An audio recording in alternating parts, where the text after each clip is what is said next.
कंठी रहो नाम अंगी भरोनिया प्रेम, कंठी रहो नाम अंगी भरोनिया प्रेम, ऐसे द्यावे काही दान अरोपतीत शरण, संताची पायी ठेवी वेळोवेळा डोई, संताची पायी ठेवी वेळोवेळा डोई, ऐसे द्यावे काही दान अलोपतीत शरण, तुका म्हणे तरे, तुका म्हणे तरे भवसिंधू एक सरे, तुका म्हणे तरे भवसिंधू एक सरे, ऐसे द्यावे काही दान अलोपतीत शरण. पांडुरंगा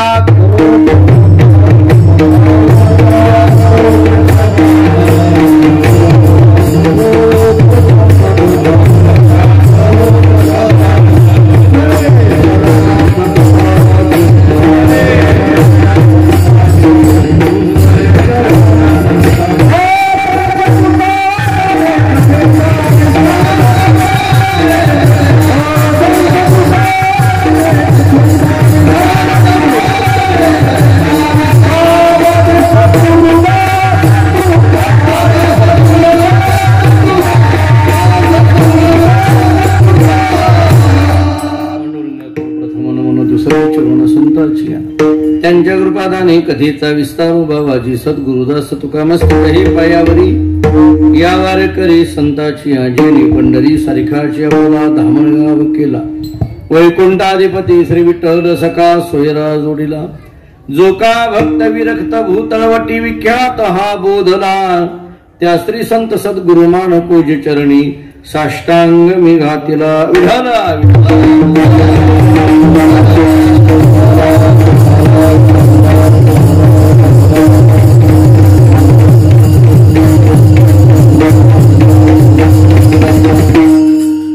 कंठी राहो नाम अंगी भरोनिया प्रेम, ऐसे द्यावे काही दान अलोपतीत शरण. प्रस्तुत कीर्तन रूपी सेवेकरिता म्हणजे निरूपणाकरिता प्राप्त असणारा अभंग महान भगवत भक्त जगद्गुरु श्री संत तुकाराम महाराज यांचा अत्यंत प्रसिद्ध महत्वाचा भगवान श्री पांडुरंगाच्या समोर उभं राहून पांडुरंगाकडे काहीतरी दान मागणारा गोडासा 4 चरणाचा अभंग आहे. या अभंगातून जगद्गुरु श्री संत तुकाराम महाराज देवाच्या समोर उभे आहेत आणि देवाला सांगतात, देवा ऐसे काही द्यावे दान, ऐसे द्यावे काही दान, अशा पद्धतीचं माझ्या पदरामध्ये काहीतरी दान द्या. काय द्या? ऐसे द्यावे काही दान असं म्हटलं तुम्ही, पण हे काही म्हणजे नेमकं काय द्या? महाराजांनी पहिलं दान मागितलं, कंठी राहो नाम अंगी भरोनिया प्रेम, ऐसे द्यावे काही दान, अशा पद्धतीचं द्या. किंवा दुसरी मागणी केली, संताची ये पायी ठेवी वेळोवेळा डोई ऐसे द्यावे काही दान. आणि तिसरी मागणी केली, तुका म्हणे तरे भवसिंधू एक सरे ऐसे द्यावे काही दान. थोडं आणखीन तत्वज्ञानाच्या दृष्टीने बोलायचं झालं तर अभंगाच्या पहिल्या चरणामध्ये भक्तीचं दान मागितलंय. अभंगाच्या तिसऱ्या चरणामध्ये संतांच्या सेवेचं दान मागितलंय. आणि अभंगाच्या चौथ्या चरणामध्ये आत्मस्वरूपाच्या ज्ञानाचं दान मागितलंय. विठाला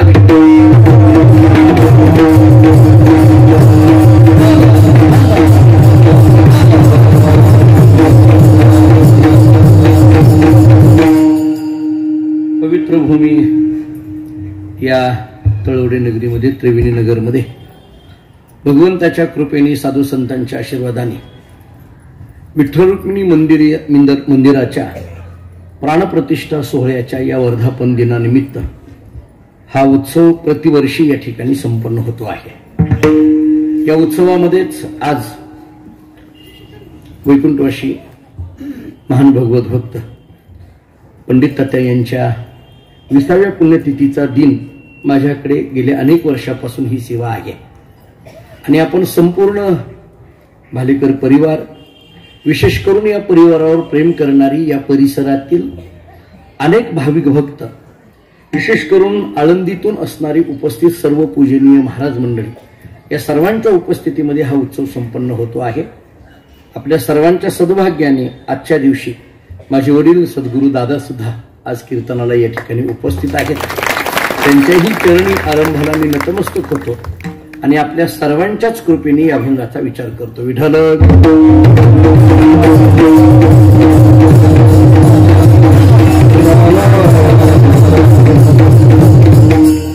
अभंग जगद्गुरु श्री संत तुकाराम महाराजांचा मागणीपर प्रकरणातला आहे. अत्यंत गोड अभंग आहे. तुकाराम महाराजांनी देवाच्या समोर या अभंगातून जणू काही आपलं हृदयच प्रगट केलंय असं म्हणायला हरकत नाही. किंवा तुकाराम महाराजांची अंतरंग इच्छा काय आहे ही जणू काही तुकाराम महाराजांनी देवाच्या समोर प्रगट केली आहे असं म्हणायला हरकत नाही. पण हे बोलताना तुकाराम महाराजांनी एक अत्यंत महत्वाची भूमिका इथं बजावलेली आहे. मला असं वाटतं की ती भूमिका तुकाराम महाराजांची स्वतःची नाहीये, पण ती भूमिका ज्यांनी ज्यांनी मागायला जायचंय त्यांनी या भूमिकेमध्ये यावं असं सांगणारी ही भूमिका आहे.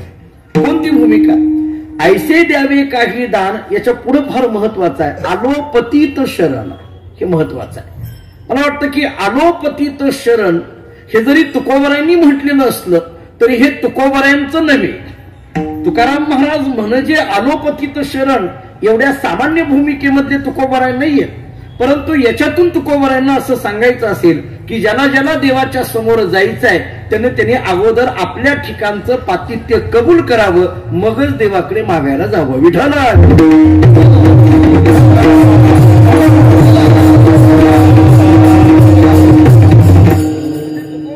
तीन शब्द खूप महत्वाचे वापरतात. तुकोबाराय सांगतात, देवा मी आलो, मी तुझ्याजवळ आलो. एक, फक्त आलो नाही, मी पतित असलेला तुझ्याजवळ आलो. दोन, आणि फक्त पतित आलो असं नाही, मी तुला शरण आलो. तीन. हे तीनही शब्द किती ऐकण्यासारखे आहेत पहा. हा शरण शब्द या अभंगातला इतका महत्वाचा आहे. ज्यांना मागायचं आहे त्याच्या अंतःकरणामध्ये अगोदर शरणागतीची भूमिका यावी लागेल असा जणू काही याच्यातून अर्थ प्रगट होतो. शरण या शब्दाचा इथं काय अर्थ करायचा याची वेदांताच्या दृष्टीने मी विचार मांडेल आपल्यासमोर. पण एक साधा सोपा शरण या शब्दाचा अर्थ इथून आपल्याला कळता येण्यासारखा आहे की आम्ही तुमच्या चरणावर नतमस्तक झालो. याचा अर्थ आलोपतीत शरण. एक सरळ अर्थ करा, मी तुमच्या चरणावर नतमस्तक झालो, आम्ही तुमच्या चरणावर समर्पित झालो. मी आपल्याला आणखीन एक गमतीने विचारून पुढे जातो. आपल्याकडे बहुतांशी शरण या शब्दाचा अर्थ पाया पडणं असं केलं जातं. शरण या शब्दाचा अर्थ पाया पडणं असं केलं जातं. मला आपल्याला असं विचारायचं आहे की या अभंगातली शरण नावाची जी भूमिका आहे ती भूमिका क्रिया म्हणून आलेली आहे का भावना म्हणून आलेली आहे? विठ्ठल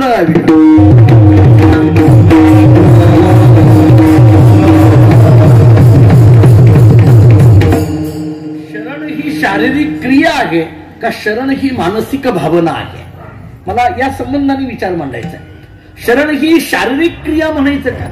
पाया पडणं यालाच जर आपण शरण म्हणत असू तर बहुतांशी आपण अनेकदा अनेकांच्या पाया पडत असलेले आपण दिसून येतो. जरा पुढे गमतीने बोलू. आपण पाया पडत असताना आपल्या मनात शरणागतीची भावना असेलच याची काही गॅरंटी देता येत नाही. आपलं जे पाया पडणं असतं ते बहुतांशी अनेक जण पाया पडतात म्हणून पाया पडणं असतं. आपल्या पाया पडण्यामध्ये आता इथं पाया पडायचं असतं म्हणून पाया पडणं असतं. माणसं तर काही काही अशी गमतीची असतात. एका गावी मुक्काम झाला, दुसऱ्या दिवशी त्याच गावामध्ये सकाळच्या वेळेला मंदिराच्या दर्शन घेतलं आणि कट्ट्यावर बसलो. पुढून कुणीतरी एक व्यक्ती येत होती. माझ्याजवळ त्याच गावातला मनुष्य बसलेला लगेच उठून उभा राहिला आणि त्या मोठ्या माणसाच्या पाया पडला. ते मनुष्य पुढे निघून गेलं. मी आपलं सहज विचारलं, का हो, हे गावातले फार मोठे आहेत का? ते म्हटले नाही. मग तुम्ही पाया पडला, मूर्खाच्या कुठे नादी लागा. अरे म्हणजे मला कळे ना, म्हणजे पाया पडण्यामध्ये जर तुझ्या मनातली भावना मूर्खाच्या कुठे नादी लागा असे असेल तर मग पाया पडणं याला शरण म्हणायचं का? विठाला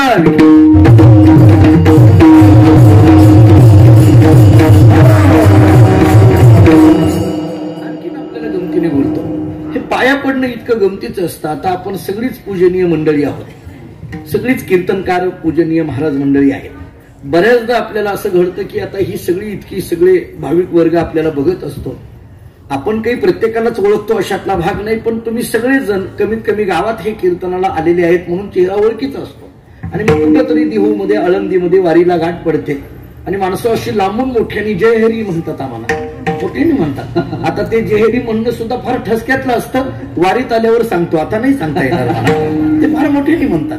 त्याच्यातही काही काही माणसं अशी गमतीची असतात, गर्दी असते. आता आदरणीय अशोक महाराज आहेत, त्यांना विचारा. प्रस्थानच्या वेळेला आम्हाला अनेकदा अनुभव येतो. म्हणजे आम्ही ते पालखीकडे निघालेलो असतो आणि मग गर्दी प्रचंड असते आणि माणसं त्याच्यात कुणीतरी पायामध्ये असा हात घालतात, पाया पडण्याकरता असा हात घालतात. महाराज पडला तरी हरकत नाही, पण आपला हात पायाला लागला पाहिजे. मला असं विचारायचं, मग अशा क्रियेला शरण म्हणायचं का? अशा क्रियेला, ही जी क्रिया आहे या क्रियेला शरण म्हणायचं का? मी आणखीन थोडं विचारतो. पाया पडण्यामध्ये सुद्धा फार गमती असतात महाराज. पाया पडणं नेमकं कसं असावं याचा एक स्वतंत्र विचार मला कधीतरी भक्तिशास्त्राच्या दृष्टीने सांगता येईल. पण पाया पडताना वेगवेगळी गमती जयंती. आमच्याकडे काही परंपरेचा शिष्यवर्ग आहे, त्यामुळे काही काही माणसं अशी गमतीचे. एका माणसाला पाया पडताना सवय होती चिमटा घ्यायची. किती अवघड आहे चिमटा घ्यायचा आणि पाया पडायचा, किती अवघड आहे. कधी कधी कीर्तन झाल्यानंतर लोक आम्हाला घरी घेऊन जातात. तरी आपल्या पुणे परिसरातली कीर्तन 7 ते 9 आहेत म्हणून बरं आहे. मराठवाड्यामध्ये तुम्ही महाराजांना विचारा, 9 ते 11 कीर्तन पत्रिकेत छापलेलं असतं. एरवी होतं ते 10 ते 12, बरोबर आहे का? आणि मग ते 9, 9:30ला भजन उभा राहतं, 10ला कीर्तनकार उभा राहतात, 12, 12:30ला आरती होते आणि मग आम्हाला जायची घाई असते. मग कुणीतरी म्हणतं नाही महाराज घरी चला, अग्राने घरी घेऊन जातात. आणि मग घरी घेऊन गेल्यानंतर घरातली बरीपैकी माणसं झोपलेली असतात. आणि मग घरी गेल्यानंतर ही बाई काय करते, सगळ्या त्या पोरांना, झोपलेली पोरं असतात ना त्यांना उठवते. उठा महाराज आले, उठा. ती काही उठत नाही, ती उठवते. अक्षरशः काही काही वेळेला तर ती बाई त्या मुलांच्या डोक्यावर असं मारते, उठा महाराज आले. आम्ही म्हणतो अहो राहू द्या, काय करताय आता, तुम्हाला जे चहा पाणी करायचंय ते करा, काय तुम्हाला पाया पडून दक्षिणा द्यायची ती द्या, आम्हाला जाऊ द्या. खरं तर रात्री 1 वाजता आम्ही तुमच्या घरी यायला काही येण्यात का, एवढ्या खातच गेलेलो, सगळं खरं आहे, आम्हाला माहित असतं या बापू. आणि मग आम्ही त्यांना अशी काही करत असतो, जाऊ द्या. पण ती बाई ऐकत नाही. नाही थांबा महाराज, तुम्ही आलेला पाया पडायला नको का? आणि मग ती त्या पोरांना उठवते. आता नीट ऐका. आणि मग ती अशी मारते अक्षरशः आणि त्या मुलाला उठवते. ते पोरगं असं अर्धवट झोपेत असतं. आता पुढे ऐका, अर्धवट झोपत असतं आणि ती बाई त्या पोराला म्हणत असते पड पाया. ते अर्धवट झोपेत आहे, पड पाया. ते पोरगं आमच्या समोर म्हणतं, पडत नाही. किती मोठा अपमान आहे आमचा. म्हणजे घरात निवड हा अपमान करण्याचा प्रकार आहे का नाही? तरी मी त्यांना म्हटलं अहो जाऊ द्या नका कशाला उगीच त्रास. नाही म्हटले. अहो मी म्हटलं राहू द्या, तू झोपेत आहे, कशाला त्याला पाया पडून आग्रह करतात. ती बाई काय म्हणते, नाही महाराज, हा सगळ्याच्या पाया पडतो, तुमच्याच कसं काय पडणार. आता हा किती अपमान आहे. म्हणजे त्यांना ठरवलेलं आहे सगळ्याच्या पाया पडेल, पण रात्री 12-1 वाजता घरी चहाला येणाऱ्या महाराजाच्या पाया पडणार नाही. किती मोठा अपमान आहे. मी म्हटलं अहो जाऊ द्या, कशाला उगीच विनाकारण त्याला उठवता, त्रास देता. ते ऐकत नाही. अक्षरशः त्याला कसं ना करून काही ना करून त्याला मारते, अक्षरशः उठवते. आणि शेवटी तो नाही पाया पडत म्हटलं तर त्याचं असं मुंडकं धरते आणि आमच्या पायावर आपटते. आणि ज्यावेळेस असं त्याला घासलं जातं तेव्हा तिला बरं वाटतं. आता पुढलं सांगू, हे सगळं खरं हो, पण या सगळ्यामध्ये ही बाई पाया पडत नाही, हे किती विशेष आहे. जिनं आमच्या पाया पडायला पाहिजे ती पडत नाही, आणि ज्यानं पाया पडायची गरज नाही त्याला आमच्या पायावर टाकल्याशिवाय राहत नाही. मग असल्या क्रियेला शरण म्हणायचं का? विठाला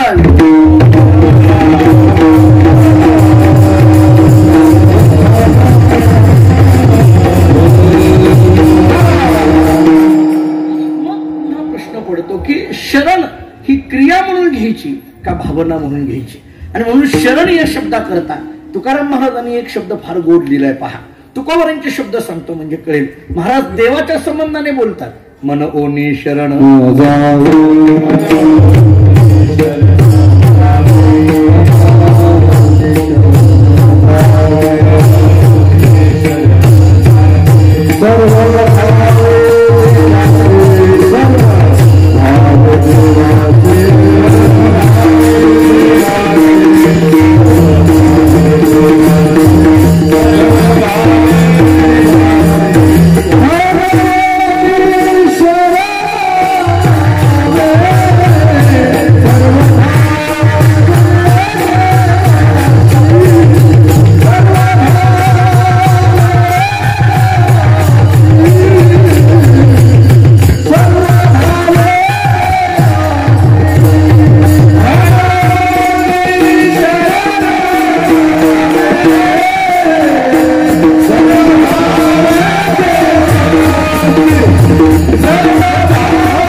देवासी तो हा उतरीला पार भवदुस्तर नदीचा.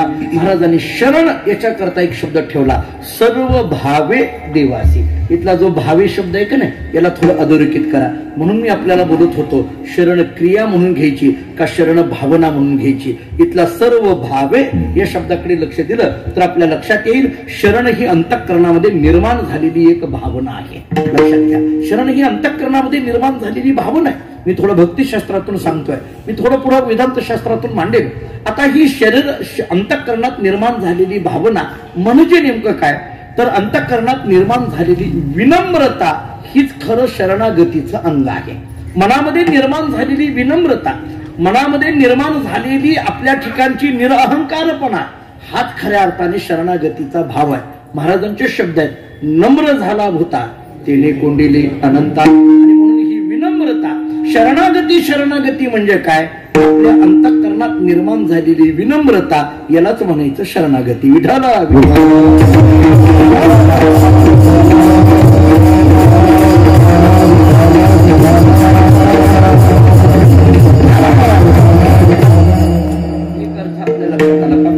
शरणागती या शब्दाचा अर्थ काय सांगितला. मनामध्ये निर्माण झालेली विनम्रता यालाच म्हणा शरणागती. एक विषय या संबंधाने झाला, थोडं पुढे बोलतो. मनामध्ये निर्माण झालेली शुद्ध भावना यालाच म्हणा शरणागती. मनामध्ये निर्माण झालेली शुद्ध भावना. मी हा शुद्ध शब्द अत्यंत जाणीवपूर्वक वापरतो. भागवतामध्ये शुद्ध भावना, अशुद्ध भावना आणि मिश्र भावना असा 3 भावनेचा विचार केला जातो. मी अनेक वेळेला एक वाक्य सांगत आलोय, आपण ऐकलंही असेल. आपण काय कर्म करतो याच्यापेक्षा सुद्धा त्या कर्माच्या पाठीमागं भावना काय निर्माण झाली हे महत्वाचं असतं. पद्मपुराणामध्ये भक्तीची व्याख्या फार गोड सांगितलेली आहे. मी थोडं अनेक व्याख्या द्यायला मी तयार आहे, पण माझ्याकडे तेवढी वेळ नाही. पण मला असं वाटतं की इतकी गोड व्याख्या आहे, जरा बारीक आहे का. ती व्याख्या अशी सांगितली आहे, सुरर्षय विहिता शास्त्रे हरिमुद्दिश्य या क्रिया स एव भक्ती ही. भक्तीची व्याख्या करताना शास्त्र आम्हाला असं सांगतात, हरिम उद्दिश्य या क्रिया स एव भक्ती. या क्रिया म्हणजे जी क्रिया, जी कोणतीही क्रिया असेल पण त्या क्रियेला महत्व दिलं नाही पद्मपुराणाने. हरिम उद्दिश्य या क्रिया, त्याच्या पाठीमागटला उद्देश जर भगवान परमात्म्याच्या संबंधाने असेल तर मग करत असलेलं कर्म कोणतंही असेल तरी ते भक्तीमध्ये मोडतं. याचा अर्थ ते कर्म भक्तीमध्ये मोडत नाही, त्या कर्माच्या पाठीमागं निर्माण झालेली भगवंताच्या संबंधाने निर्माण झालेली भावना ही भक्तीमध्ये मोडते. या दृष्टीने पहा, म्हणून भक्ती कशावर ठरते, आपण करत असलेल्या कर्माच्या पाठीमागटल्या भावनेवर खऱ्या अर्थाने भक्ती ठरते. म्हणजे कर्माला असलेलं भावनेचं अधिष्ठान हे भक्तीचं रूप तयार करतं. विठ्ठल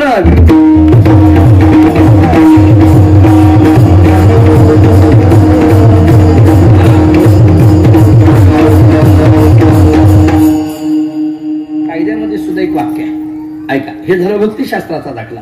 हे मी समजून देण्याकरता कायद्याची भूमिका सांगतो. कायदा आपल्याला काय सांगतो, कोर्टामधला कायदा काय सांगतो की एखाद्या गुन्हेगाराकडून एखादा गुन्हा घडला, एखादा गुन्हा घडला, गुन्हा घडल्यानंतर तो गुन्हेगार कधी ठरतो? याला गुन्हा घडला की गुन्हेगार असं म्हणायचं का, असा प्रश्न कायद्याने उपस्थित केलाय. गुन्हा झाला की गुन्हेगार असं लगेच म्हणायचं का? पण तो गुन्हा आहे का नाही हे ठरलं पाहिजे ना. गुन्हा आहे का नाही हे ठरल्याशिवाय त्या गुन्हा करणाऱ्याला गुन्हेगार म्हणता येणार नाही. म्हटले कशावरून ठरेल? त्याला कायद्याने असं सांगितलेलं आहे की एखादी घटना घडल्यानंतर त्या घटनेच्या पाठीमागलं इंटेन्शन काय आहे त्याच्यावर तो गुन्हा आहे का नाही ठरतं. इंटेन्शन हा इंग्रजी शब्द, त्याला मराठीमध्ये आपल्याकडे हेतू असं म्हटलं जातं. म्हणजे ती, आता याला उदाहरण देतो. मान्य आहे, एखाद्याने चाकूने एखाद्याच्या पोटामध्ये एखाद्याने चाकू खुपसला, काय झालं? हा गुन्हा झाला. आपल्या दृष्टीने काय झालं? गुन्हा झाला. पण कायदा काय सांगतो? एखाद्या अबला स्त्रीने स्वसंरक्षणार्थ जर त्या चाकूचा वापर अशा पद्धतीने केला असेल तर तिच्याकडून घडलेली ती क्रिया गुन्हा होत नाही.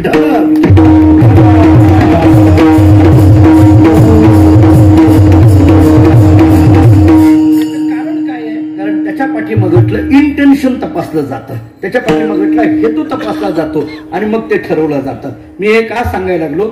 अंतःकरणात निर्माण होणारी शुद्ध भावना याला शरणागती म्हणा, याच्याकरता सांगायला लागलो होतो. हे मी शुद्ध भावना असा शब्द का वापरला?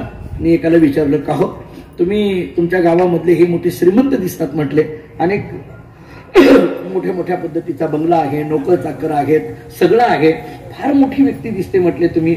असं आपण एखाद्या व्यक्तीला जरी बोलत असलो, आपण एखाद्याच्या संबंधाने या संबंधाने जरी विचार मांडत असलो, एखाद्याला म्हटलं का ते फार मोठे श्रीमंत दिसतात, नोकर चाकर आहे, गाड्या घोड्या आहेत, सगळं आहे, त्याच्या जवळचा माणूस फार गमतीचं बोलतो, तो महाराज सगळं खरं आहे हो, पण मन कुठं चांगलं आहे. उदाहरण संपलं. कळलं का? माणसं अशी गमतीची असतात महाराज, एका एका वाक्यामध्ये अख्खा बायोडाटा मांडून टाकतात. मन कुठं चांगलं आहे म्हटले, म्हणजे सगळं खरं आहे पण मन कुठं चांगलं आहे, याचा अर्थ मनातली भावना कुठं चांगली आहे, आणि याचा अर्थ मनात निर्माण झालेली शुद्ध भावना हेच खरं अर्थाने एक शरणागतीचं अंग आहे. विठ्ठला विठ्ठल.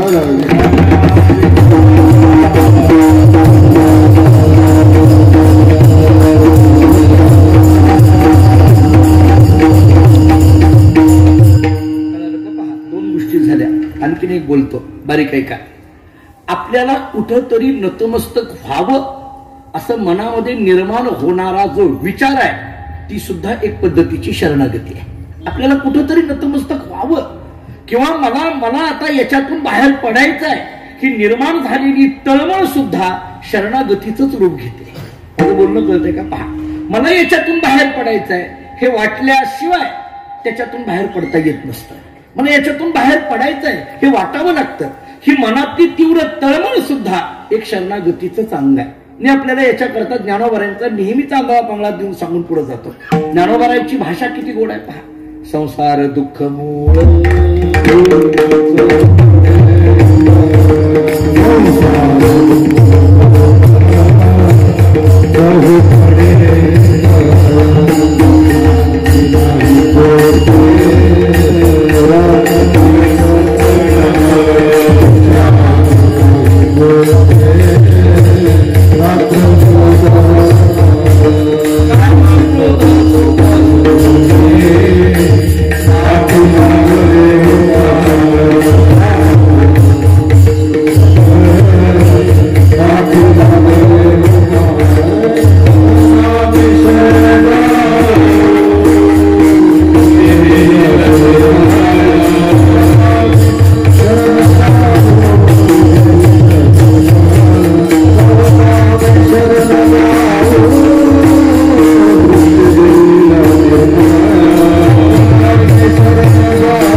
विश्रांती नाही कोठे रात्रंदिवस तमळ काम क्रोध लोभ शून्य पाठी लागले ओढाळ, कवनामी शरण जाऊ दृष्टी देईल निर्मळ, काम क्रोध लोभ शुनी पाठी लागली ओढाळ.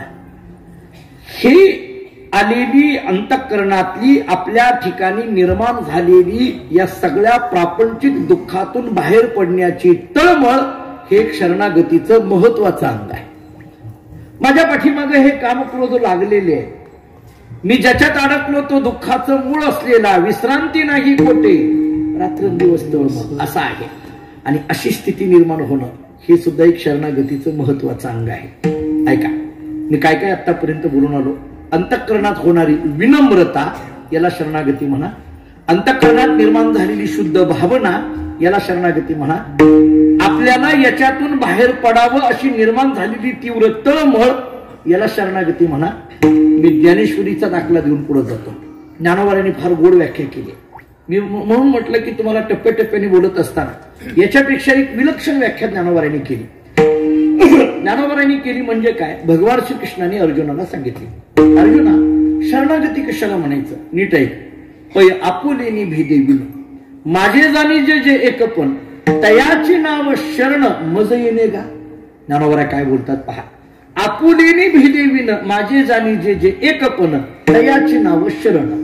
आता याला हे कळायचं असेल तर काय करा, त्याच्या पुढची ओळी वाचा. ज्ञानोबांनी लगेच दृष्टांत दिलाय. घटाचेनी नाशे गगनी गगन प्रवेशे जैसे. ज्ञानोबा बोलतात घटाचेनी नाशे गगनी गगन प्रवेशे जैसे. घट आहे आणि त्या घटात असलेली जी पोकळी त्यालाच घटाकाश असं म्हटलं जातं. आता घट आहे, त्याच्यात असलेली जी पोकळी तो घटाकाश आहे. तो घट फोडल्यानंतर घटात असलेला आकाश बाहेरच्या आकाशात जाऊन मिसळलं असं म्हणता येईल का? ऐका, तत्वज्ञानाच्या धर्तीवर विचार करायचा झाला तर आत असलेलं आकाश घट फुटल्यानंतर बाहेरच्या आकाशात जाऊन मिसळलं असं म्हणता येईल का? अहो, मिसळण्याकरता आकाश दोन कधी होतं हे अगोदर सिद्ध करा. ते आकाश दोन असावी मग म्हणावं ना याच्यातून त्याच्यात मिसळलं. अहो नाही का, हे घटाकाश आणि हे महाकाश. अरे घटाकाश हे नाव आलं पण ते उपाधीमुळे आलं. एरवी बघायला गेलं तर आकाश आकाशच आहे, त्याला घटाकाश का म्हटलं? घट नावाच्या उपाधीमुळे म्हटलं. एरवी बघायला गेलं तर या उपाधी माझी गुप्त, चैतन्य असे सर्वगत, सगळीकडे तो आहेच, फक्त देह नावाच्या उपाधीमुळे वेगळं वाटायला लागलं, घट नावाच्या उपाधीमुळे वेगळं वाटायला लागलं. एरवी बघायला गेलं तर ते एकच आहे पण आम्हाला वेगळं वाटत होतं. ते एकच आहे याची जाणीव होणं या नाव शरण विठ्ठल.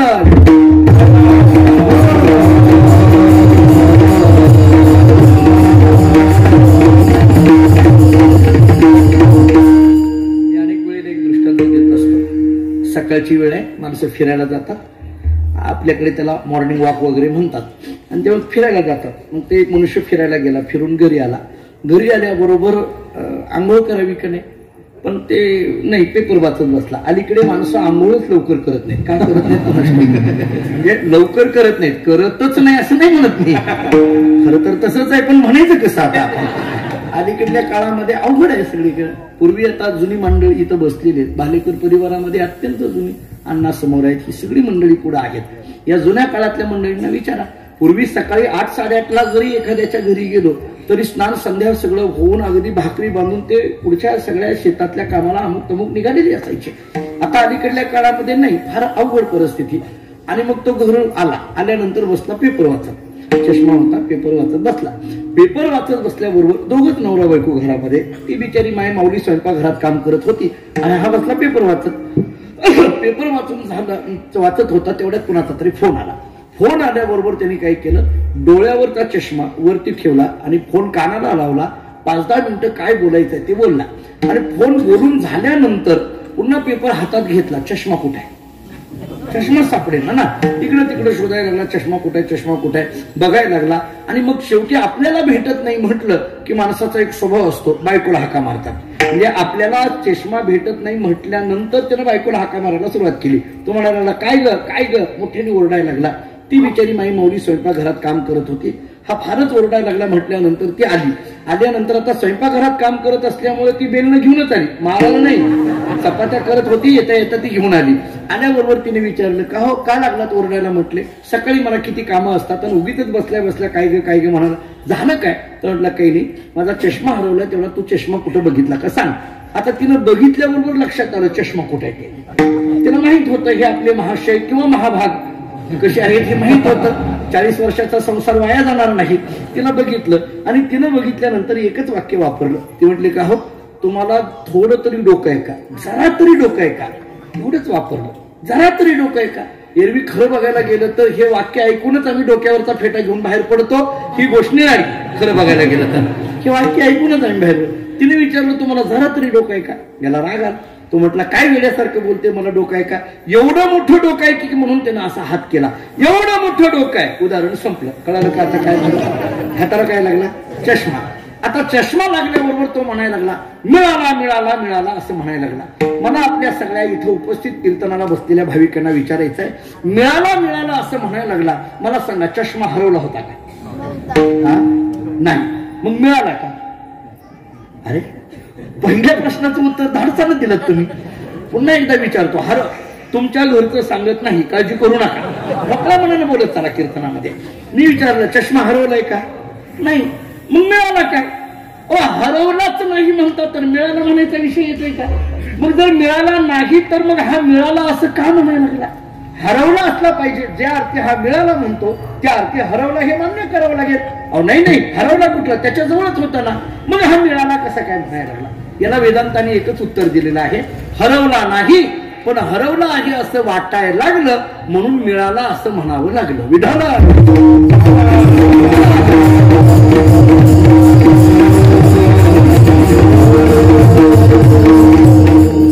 तसं पाहायला गेलं तर जीव ब्रह्माचा जर विचार केला तर जीव ब्रह्म स्वरूपच आहे. तुला म्हणे कैची कीव कुठे जीव जर पाहायला गेलं तर एकरूपच आहे. पण या सगळ्या उपाधी भेदामुळे वाटत नव्हतं. आतापर्यंत तो वेगळा समजायचा. आता ते एकरूप होऊन जाणं किंवा त्या एकरूपतेची जाणीव होणं त्या नाव शरण. शरण या शब्दाचा असा एक अर्थ करा. काय काय झालं आतापर्यंत? विनम्रता येणं याला शरण म्हणा. मनामध्ये शुद्ध भावना तयार होणं याला शरण म्हणा. या सगळ्या दुःखातून बाहेर पडण्याची तीव्र तळमळ येणं याला शरण म्हणा. मी आणि परमात्मा एकच आहे या भूमिकेमध्ये किंवा या जाणीवेमध्ये येणं याला शरण म्हणा. जगद्गुरु तुकोबराय एका सामान्य साधकाची भूमिका जणू काही घेऊन बोलतात की या पद्धतीने मी देवा तुझ्या जवळ आलेलो आहे. मी आलेलो आहे आणि मी तुझ्या जवळ आलो. हे आलो म्हणत असताना एकतर विनम्र झालो. मी तुझ्या जवळ आलो हे म्हणत असताना माझ्या अंतःकरणामध्ये शुद्ध भावना तयार झाली. मी आलो हे म्हणत असताना या सगळ्यातून मला बाहेर पडायचं ही तळमळ निर्माण झाली. मी आलो हे म्हणत असताना तू आणि मी एकच आहे ही भावना किंवा या एकरूपतेची जाणीव झाली. अशा पद्धतीने मी तुझ्या जवळ शरण आलेलो आहे. मी तुझ्या जवळ शरण आलेलो असल्यामुळे आता देवानी तुकाराम महाराजांकडे बघितलं आणि विचारलं, जर तुम्ही शरण आलेला आहात आणि शरणागती या शब्दाचा विचार जर इतका केलेला असेल तर मग आता नेमकं हवंय काय? शरण आलेल्या माणसाला काहीतरी द्यावं लागतं. तुम्हाला नेमकं द्यायचं तरी काय? तुकोबरांनी सांगितलं, देवा मला काहीतरी दान दे. ऐसे द्यावे काही दान. म्हटले ऐसे या शब्दाचा विचार करताना कैसे? तो म्हणायला लागला, हे पहा मी शरण आलो याचा अर्थ मी पतित असलेला तुम्हाला शरण आलो आणि माझ्या ठिकाणचं पातित्य जावं आणि माझ्या ठिकाणी असलेल्या अद्वैत तत्वज्ञानातूनही भक्तीचा आनंद माझ्या जीवनामध्ये अखंड दरवळत राहावा याच्याकरता मला एकच दान पाहिजे. ते अभंगाचं पहिलं.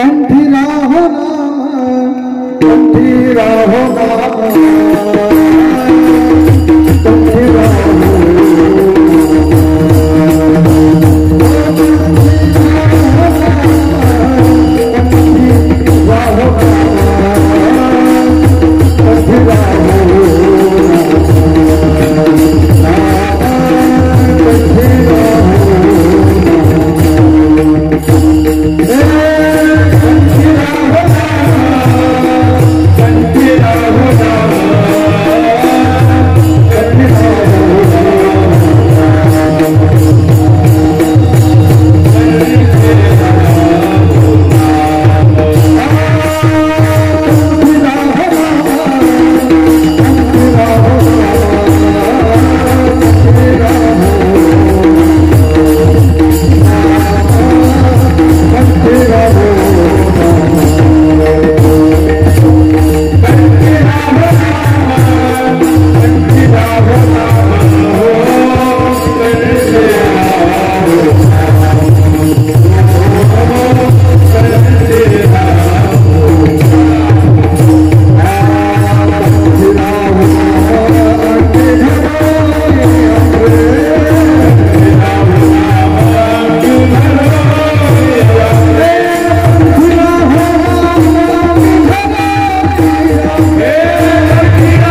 आणि देवाला सांगतात, देवा द्यायचं आहे ना, एक दे. कंठी राहो नाम अंगी भरोनिया प्रेम, अंगी भरोनिया प्रेम, कंठी राहो नाम.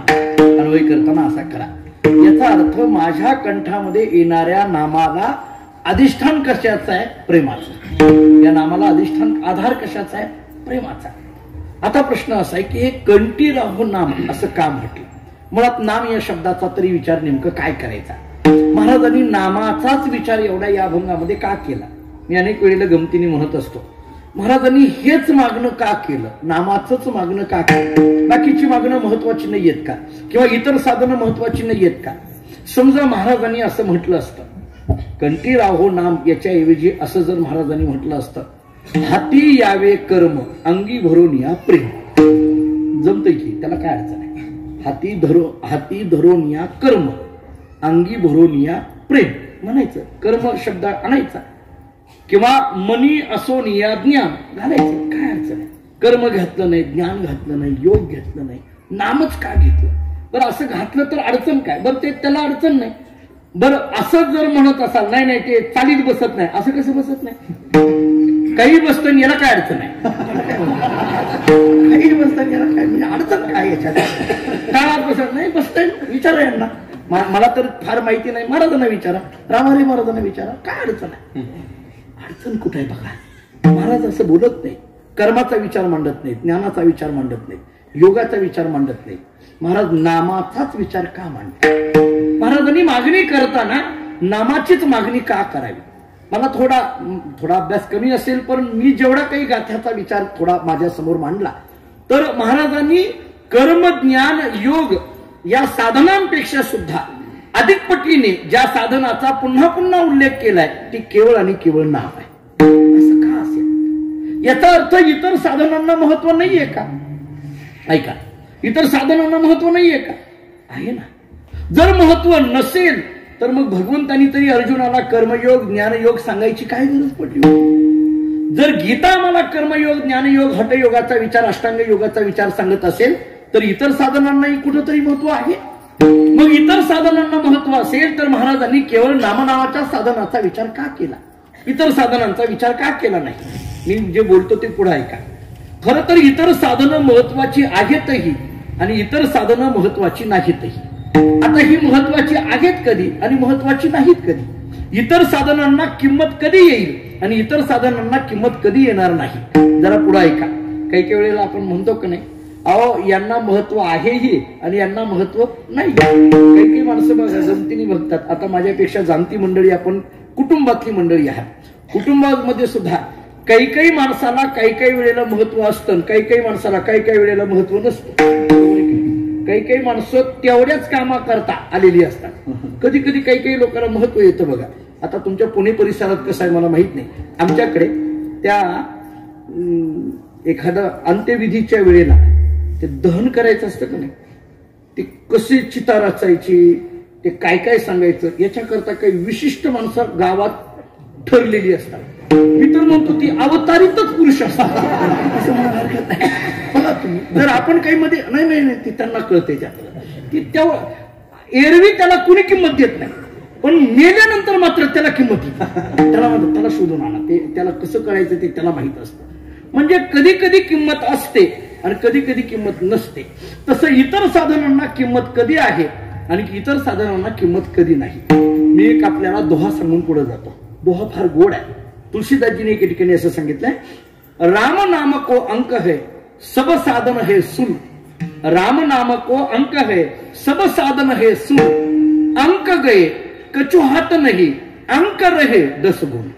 ऐका शब्द कसे आहेत, राम नाम को अंक है सब साधन है सुन, अंक गए कछु हात नाही अंक रहे 10 गुण. मी आपल्याला समजावून देतो, हा दोहा म्हणजे कळेल. हातावर एक अंक काढला, असं एक काढला आणि परत काही शून्य पण दिले. मला सांगा याच्यामध्ये जे महत्व आहे त्या या एकाला महत्व आहे का या शून्यांना महत्व आहे? एकाला महत्व आहे. समजा फक्त शून्य, इथं शून्य ठेवले, हा एक बाजूला काढला, एक बाजूलाच काढला, खाली काय राहील? शून्य. किती जरी असले, 2 शून्य काय, 3 शून्य काय, 4 शून्य काय, 5 शून्य काय, किती जरी असले तरी काय त्याला शून्य. 10 शून्य ठेवले तरी शून्यच आणि 1 शून्य ठेवला तरी शून्यच. बरोबर आहे? आता ऐका, आणि हा जर एक अंक ठेवला तर मग मात्र महत्व आहे. दोहा काय सांगतोय, राम नाम को अंक है सब साधन है सुन. याच्यातला हा जो एक आहे हे म्हणजे नामस्मरण आहे आणि बाकीचे सगळे शून्य म्हणजे इतर साधन आहेत. कर्म, ज्ञान, योग, जप, तप, हे यज्ञ, ही सगळी साधनं आहे. मग त्याच्यातला कर्माचा एक शून्य असेल, ज्ञानाचा एक शून्य असेल, योगाचा एक शून्य असेल, यज्ञाचा एक शून्य असेल, जपाचा एक शून्य असेल, तपाचा एक शून्य असेल, जे काही असेल. आता पुढे काय तुलसीदासजी सांगतात, अंक गए कछु हात नाही. त्याच्यातला अंक गेला, काही हातात शिल्लक राहत नाही, पण अंक रहे 10 गुण. आता मी समजावून सांगतो. ह्या एक अंक काढला आणि त्याच्यावर एक शून्य दिला, किती झालं? 10. महत्व आलं की नाही शून्याला? 2 शून्य दिले, किती? 100. 3 शून्य दिले, किती? 1000. 4 शून्य दिले, किती? संपलं. म्हणजे आपली मर्यादा तेवढीच आहे. हा, कळालं. आता हे विचार अशोक महाराजांना, आम्हाला विचार. काय त्याच्या पुढे कोण विचार करते आमचा? कोण विचार करत नाही. काय का करणार आहे तू? तू तरी कधी केलाय? त्याला काय जाहीर बोलणार, काय केलं? कोण करताय आपल्याला? झालं, आपल्याला एवढे सांगतो मला. हे काय त्याच्यावर तुम्ही शून्य काय? शून्यांना महत्व आलं. 1 शून्य दिला त्याला महत्व आलं, 2 शून्य दिले त्याला महत्व आलं, 3 शून्य दिले त्याला महत्व आलं, 4 शून्य दिले महत्व आलं. या सगळ्या शून्यांना महत्व कशामुळे आलं हो? त्या एकामुळे. म्हणून तुलसीदासजी असं सांगतात, अंक रहे अंक गये कछु हात नाही आणि अंक रहे 10 गुण. याचा अर्थ काय झाला? अंक असेल तर शून्याला किंमत आहे, अंक नसेल तर शून्याला किंमत नाही. तसं नाम असेल तर इतर साधनांना किंमत आहे, नाम नसेल तर इतर साधनांना किंमत नाही. विठ्ठल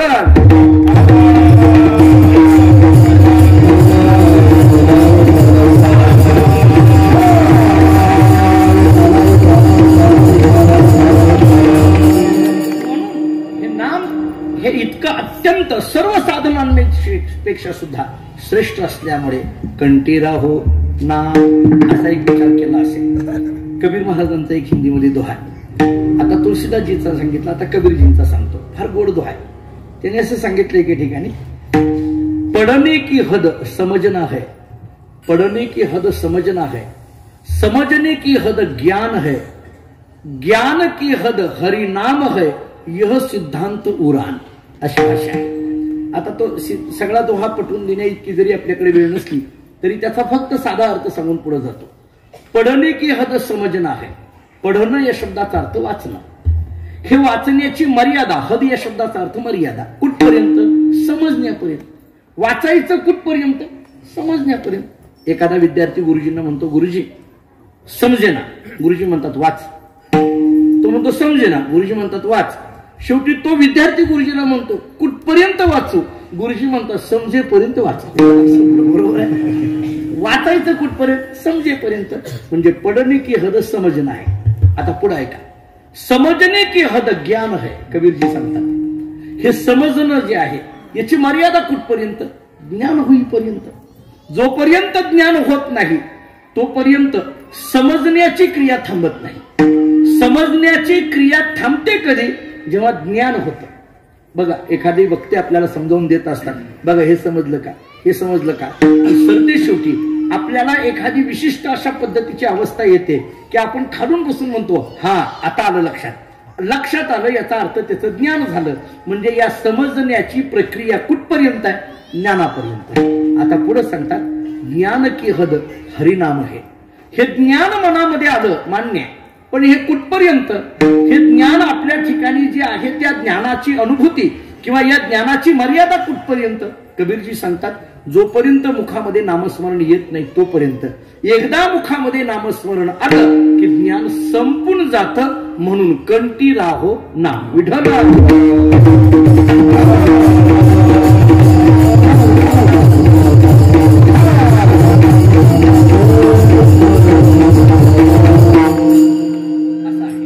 आणखीन एक विचार आपल्याला करता येण्यासारखा आहे. हे जे नाम आहे महाराजांनी सांगितलं माझ्या मुखामध्ये किंवा माझ्या कंठामध्ये हे नामच यावं.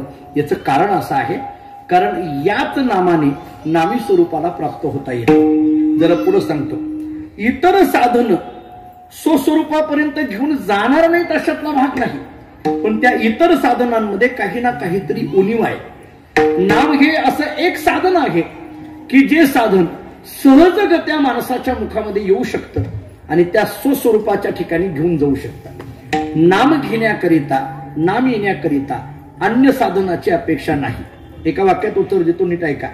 इतर साधनांना अन्य साधनाची अपेक्षा आहे. फक्त जगामध्ये असं नाम एकच साधन आहे की त्याला कोणत्याही साधनाची अपेक्षा नाही, म्हणून कंठी राहो नाम. विठ्ठल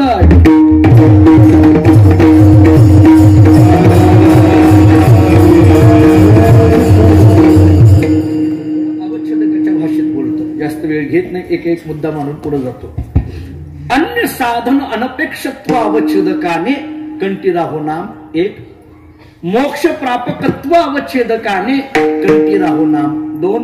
आणि सर्वाधिकार सेव्यत्व अवच्छेदकाने कंठी राहो नाम तीन. असं अवच्छेदकाच्या भाषेत बोलता येतं. तीनही शब्द नीट कळाले का बघा. अन्य साधन अनपेक्षत्व अवच्छेदकाने कंठी राहो नाम म्हणजे भगवंताचं नाम हे कंठामध्ये काय यावं, कारण याला अन्य साधनांची गरज नाही म्हणून यावं एक. भगवंताचं नाम कंठामध्ये काय यावं, मुक्ती प्राप्त करून देणारं हे नाम आहे म्हणून ते कंठामध्ये यावं. भगवंताचं नाम कंठामध्ये काय यावं, सर्वांना सर्वाधिकार या नामस्मरणाचा आहे म्हणून हे नाम कंठामध्ये यावं. अशा दृष्टीने सुद्धा म्हणता येईल कंठी राहो नाम. तरी मला प्रश्न पडतो, महाराजांनी याला अंगी भरोनिय प्रेम असं अधिष्ठान का दिलं? या नामाला प्रेमाचा आधार असावा असं का म्हटलं? एका वाक्यात उत्तर देतो. प्रेम अंतःकरणामध्ये प्रेम निर्माण होऊन केलेलं नामस्मरण आणि प्रेमा विना केलेलं नामस्मरण. विठ्ठल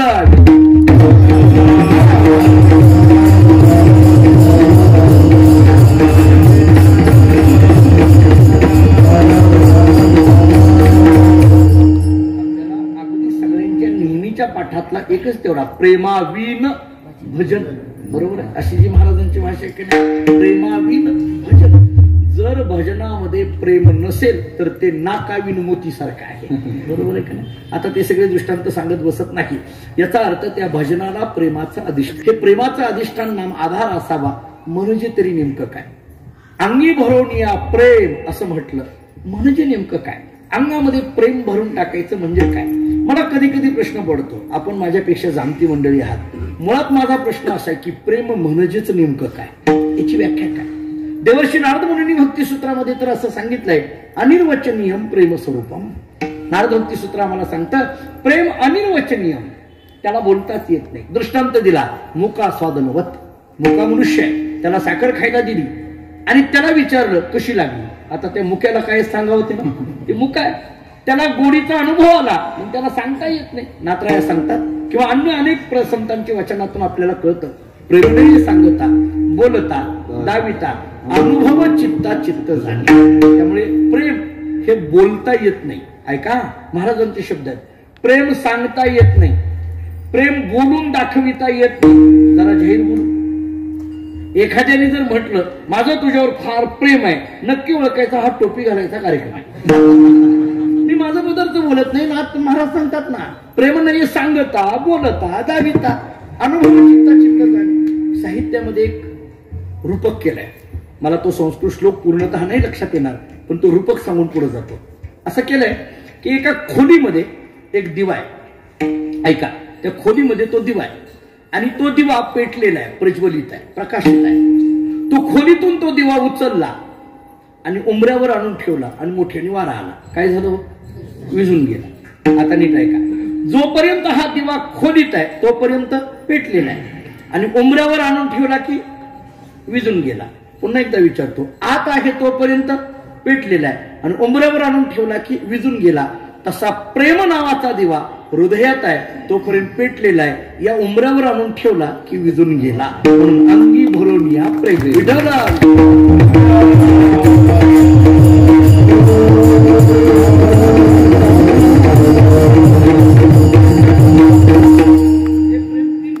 सांगितलं जातं.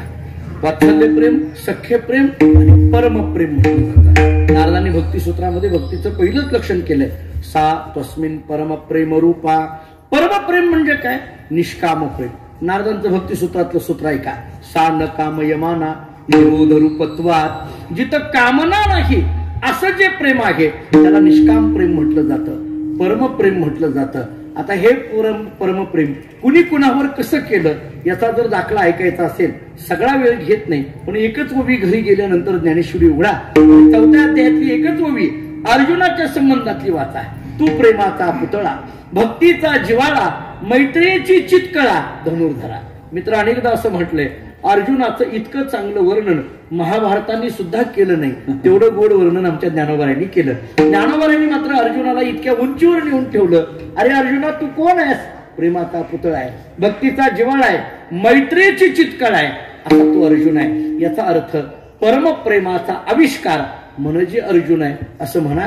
परमप्रेमाचा आविष्कार म्हणजे वृंदावनातल्या गोपिका आहेत असं म्हणा. आपण काल्याच्या कीर्तनात आता उद्या ऐकणारच आहात. काल्याच्या कीर्तनामध्ये आपण सांगतो, गवळी याचे ताक पिरे कोण पोरे चांगली. मला फक्त त्याचे 2 भाव काढायचे. कोण पोरे चांगली, गवळी याचे ताक पिरे कोण पोरे चांगली. आता दुसरं बोलतो, गवळी याचे ताक पिरे कोण पोरे चांगली. असं दोन्ही करून अर्थ घ्या. लक्षात आलं? ह्या कोण हा दोन्हीकडे लावा. कोण पोरे चांगली आणि कोण पोरे चांगली हे म्हणत असताना ही काही चांगली आहेत का असं म्हणतानाही कोण पोरे चांगली, यांच्याशिवाय कोण चांगलं आहे असं म्हणतानाही कोण पोरे चांगली. विठाला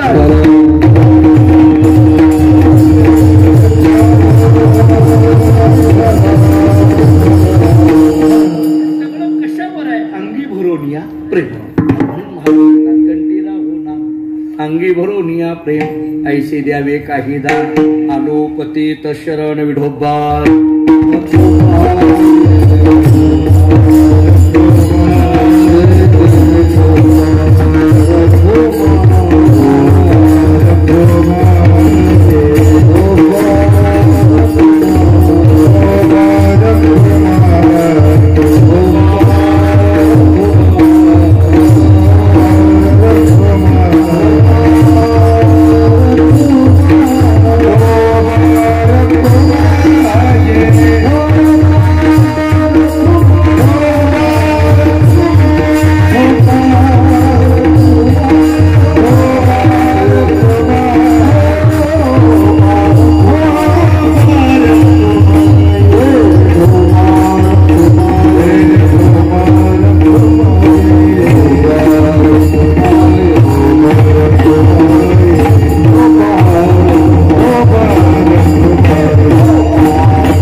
आलो पतित शरण विठाला विठ्ठल.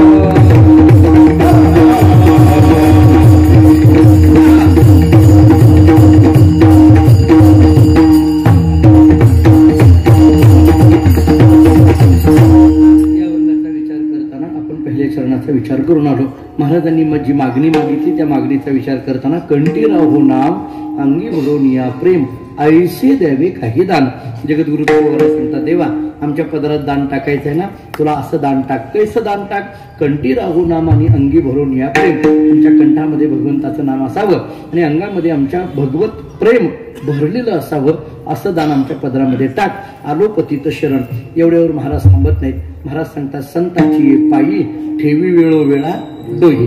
दुसरी गोष्ट महाराजांनी मागितली, संताची पायी ठेवी वेळोवेळा डोई.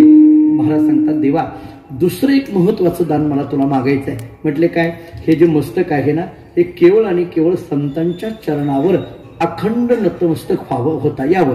अखंड हे संतांच्या चरणावर घासलं जावं म्हणा किंवा समर्पित केलं जावं म्हणा. संताची पायी ठेवी वेळोवेळा डोई. कधी कधी प्रश्न पडतो संताची पायी असा शब्द का वापरला. याचं कारण सांगताना आपल्याला एक साधं सोपं कारण सांगून पुढे जातो. शास्त्राने असं सांगितलंय उत्तमानाम स्वरूपम ही पाद शब्देने भन्नते. शास्त्र म्हणतं की श्रेष्ठ माणसाचं स्वरूप हे त्याच्या पायाने व्यक्त केलं जातं. किंवा रोजचा अभंग आपल्या पहा, श्री संताची माथा चरणावरी साष्टांग